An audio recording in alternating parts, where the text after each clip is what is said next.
छत्रपती शिवाजी महाराजांचा पुतळा कोसळल्याचं प्रकरण आणि या प्रकरणी आज राष्ट्रवादी काँग्रेस पुण्यामध्ये आंदोलन करणार आहे। किंबहुना राज्यभर आंदोलन सुरू होईल। पुण्यात या आंदोलनाला प्रारंभ होणार आहे। महाराजांच्या पुतळ्याजवळ बसून हे मूक आंदोलन केलं जाणार आहे। त्याच ठिकाणी शिवरायांचा भव्य स्मारक करण्याची मागणी सुद्धा या आंदोलनाच्या माध्यमातून केली जाईल। याविषयी राष्ट्रवादीचे आमदार अमोल मिटकरी यांनी ट्विट करत या पुतळ्याचा शिल्पकार असलेल्या जयदीप आपटे यांच्यावर संताप व्यक्त केलेला आहे। आपटे छत्रपती शिवाजी महाराजांच्या डाव्या डोळ्याच्या भुईवर या शिल्पात खोच का दाखवली, काय यामागचा इतिहास सर्व ठरवून केलाय का, असा सवाल उपस्थित होतोय कि याच भरवशावर कंत्राट मिळवलं, जवाब तो देना ही पडेगा, असं मिटकरी म्हणतात।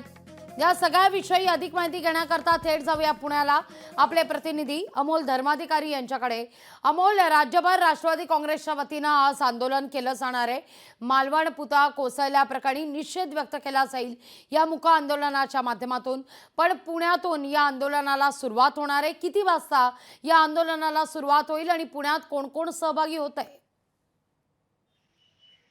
लागेल पुण्यातील छत्रपती शिवाजी महाराज यांचा पुतळा शिवाजीनगरमध्ये आहेत आणि तिथं या मूक निदर्शनाला सुरुवात होणार आहे। साधारण 11 वाजता या आंदोलनाला सुरुवात होईल आणि महत्त्वाचं म्हणजे सत्तेमध्ये असलेला राष्ट्रवादी काँग्रेस पक्षच या आंदोलनामध्ये आता उतरलेला आहे। आतापर्यंत आपण पाहिलं की विरोधक या संपूर्ण घटनेवरती आक्रमक झालेले होते, पण आता सत्ताधारी पक्षातलेच राष्ट्रवादी काँग्रेस पक्ष आहे तो सुद्धा आता आक्रमक झालेला आहे आणि संबंधित जे शिल्पकार असतील किंवा ज्या ज्या व्यवस्था यामध्ये संबंधित असतील त्यांच्यावरती कडक कारवाई करावी अशा पद्धतीची मागणी घेऊन आज हे मूक निदर्शन करण्यात येणार आहे। 11 वाजता या मूक निदर्शनाला सुरुवात होईल आणि राष्ट्रवादी काँग्रेस अजित पवार पक्षातले जे सर्व पदाधिकारी आहेत, पुण्याच्या शहराध्यक्ष असणार आहेत, ते सुद्धा या आंदोलनामध्ये सहभागी होतील। ज्या पद्धतीने आतापर्यंत या घटनेवरती विरोधक मोठ्या प्रमाणात टीका करतायत, सरकारवर टीका करतायत, मात्र आता सरकारमधलेच सहकारी पक्ष असलेले आता या विरोधात रस्त्यावरती उतरणार आपल्याला पाहायला मिळते। पुण्यामध्ये याची सुरुवात होईल आणि आक्रमकपणे यामध्ये हे आंदोलन करून जे दोषी यामध्ये आहेत, ज्या ज्या त्रुटी यामध्ये आढळलेल्या आहेत, त्यांच्यावर कठोर कारवाई करावी अशा पद्धतीची मागणी घेऊन आता अजित पवारांचा राष्ट्रवादी काँग्रेस पक्षच आहे तो आता या संपूर्ण घटनेमध्ये रस्त्यावर उतरलेला आहे। लोकशाही मराठी ऐका, पहा, जागरूक रहा।